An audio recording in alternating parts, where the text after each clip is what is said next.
તો અહીંયા ડેમ છે એની પાસે અમે આવી ગયા હું બળવંતભાઈ. અહીંયા પબ્લિક એ ઘણું છે. ડેમ જોવો કાંઈ ઘટે નહીં એટલું હાલે છે અત્યારે. આપણે બળવંતભાઈ ને અહીંયા છીએ.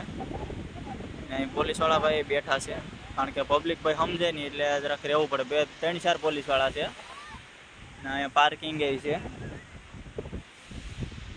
કંઈ ઘટે નહીં એવો છે ડેમનો નજારો. કયું ના અમે બેઠા પણ મસ્ત પવન આવે છે, કઈ ઘટે નહીં.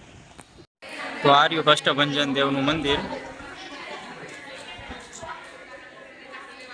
અહીંયા જો બધા સ્વામીના મંદિરો લાગેલા છે.